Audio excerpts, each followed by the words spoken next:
नमस्कार।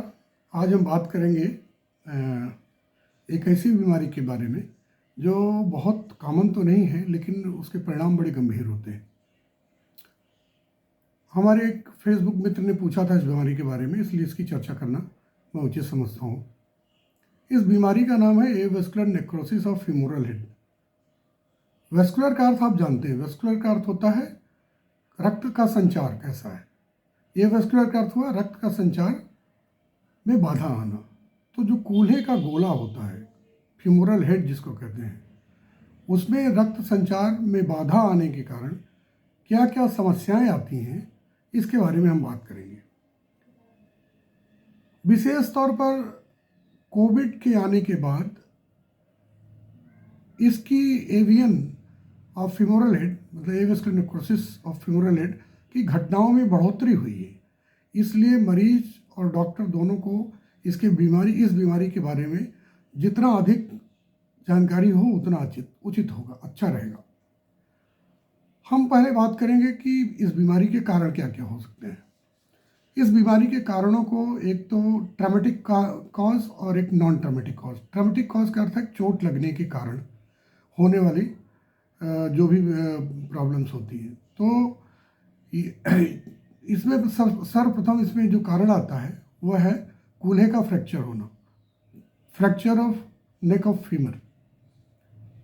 कूल्हे के फ्रैक्चर के मरीजों में जो जवान मरीज होते हैं, उनमें कूल्हे को जोड़ने का उपक्रम किया जाता है, फिक्सेशन का उपक्रम किया जाता है। उसके बावजूद भी 15 से 30% मरीजों में या कालांतर में 1 साल में 2 साल में इस बीमारी के होने की संभावना रहती है।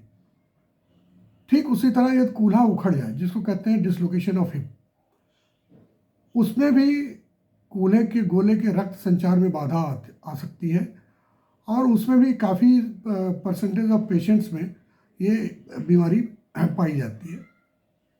तीसरा कारण है गोले का सॉकेट, जिसको स्टबुलम कहते हैं। अगर उसमें फ्रैक्चर हो जाए तो भी ये बीमारी पैदा हो सकती है।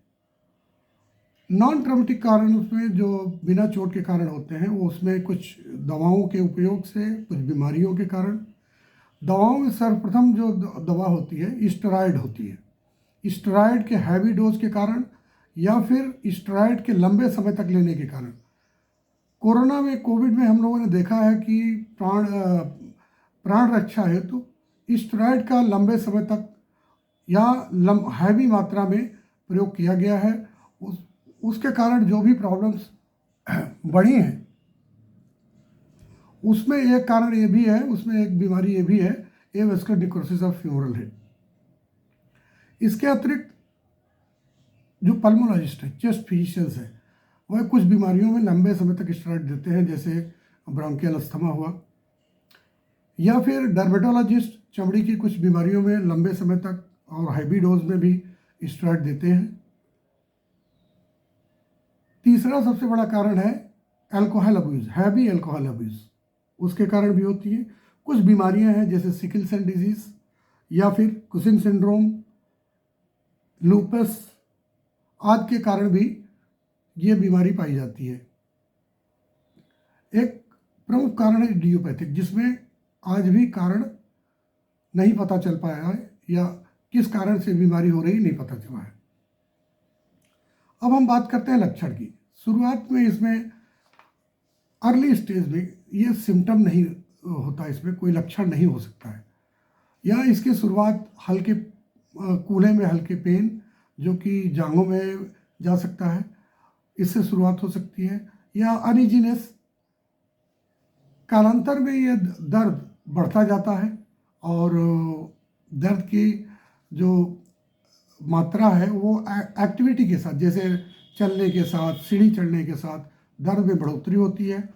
उस तदोपरांत एक ऐसी स्टेज भी आती है जब रेस्ट पर भी, आराम करते समय भी दर्द बना रह सकता है कोलों में। एक समय आता है जब एक्टिविटी लिमिटेड हो जाती है, जैसे उकड़ू बैठना, पालथी मार के बैठना, ये संभव नहीं हो पाता है। अब आते हैं इसके डायग्नोसिस कैसे करें। तो डायग्नोसिस के लिए एक फ्रेमवर्क है जो एक तो नॉर्मल जांचें होना चाहिए, जिन बीमारियों को नाम हमने लिया है उनको पहले उनके बारे में रक्त में इन्वेस्टिगेशन करना चाहिए, है ना, कि SLE तो नहीं है या फिर अस्थमा तो नहीं है या जो भी है उसके बारे में इन्वेस्टिगेट होना चाहिए। फिर होता क्लिनिकल एग्जामिनेशन, पेशेंट का भी एग्जामिनेशन किया जाना चाहिए, जिसमें प्रमुखता से आप पाएंगे कि जोड़ का जो मूवमेंट है वो घट गया है।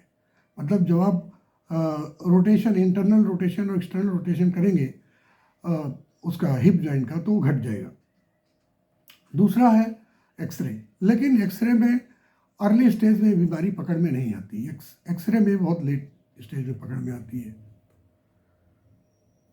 जो सबसे डायग्नोस्टिक और फ्रूटफुल इन्वेस्टिगेशन है वो है MRI।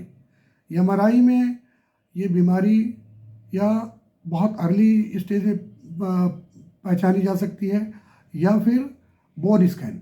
ये दो जांचें हैं जो अर्ली स्टेज में इस बीमारी को पकड़ सकते हैं। अब हम आते हैं इलाज के संबंध में। इलाज के संबंध में अगर हम बात करें तो इलाज को इसकी स्टेजेस के अनुसार इस पे इलाज किया जाता है। इसकी 4 स्टेजेज होती है। पहली स्टेज जब खून का दौरान बंद होता है तो पूरी बोन लगभग डेड हो जाती है। दूसरी स्टेज जब ये जो डेड बोन है इसको नई बोन रिप्लेस करती है, ग्रेजुअली। जब ये रिप्लेस करती है तो ये बोन मुलायम होती है, जिसके कारण से वेट के कारण ये पिचक सकती है, फ्लैट हो सकती है। बोन का शेप, फ्यूमरल हेड का शेप, गोले का शेप बिगड़ सकता है। तीसरा होता है रीऑसिफिकेशन। जब ये जो सॉफ्ट बोन है ये मजबूत बोन में कन्वर्ट होगी। और चौथा स्टेज है जो हीलिंग स्टेज है, पूरी तरह से हील हो जाता है। उससे जिस भी प्रकार का शेप इस दौरान फ्यूमरल हेड ने, गोले ने लिया, उसी आकार में ये हड्डी जो है पूरी तरह से मजबूत हो जाती है। तो जो स्टेज 1 और स्टेज 2 है या अर्ली स्टेज 3 में, उसमें जो इलाज है वो जोड़ बचाने वाला इलाज होता है। जॉइंट प्रिजर्विंग मेडिकेशंस या सर्जरीज। मेडिकेशंस में बाइफॉस्फोनेट्स का रोल बहुत अच्छा पाया गया है। साथ में वो एक प्रोसीजर होता है जिसको कहते हैं कि कोर डिकम्प्रेशन। जो डेड बोन है उसको निकाल करके उसकी जगह बोन ग्राफ्ट करते हैं, या फिर कोर डिकम्प्रेशन के साथ मल्टीपल ड्रिलिंग करते हैं और उसमें बोन मैरो डालते हैं, या फिर स्टेम सेल डालते हैं उसमें। इसमें पाया गया है कि बहुत अच्छे परिणाम हैं। तीसरी बात, ये जो इसका जो परिणाम होगा इस बीमारी का, अंततः वो कूल्हे के ऑस्टियोआर्थराइटिस, मतलब कूल्हे के गठिया में परिवर्तित होगा। तो ये कहा जाता है कि आप लंबे समय तक खड़े ना रहें, लंबा वॉक ना करें, वजन ना बढ़ने दें, जो एक्सरसाइज करें वो नॉन वेट बियरिंग हो। ये आपके कूल्हे की लाइफ को बढ़ाने में सहायता करेगी।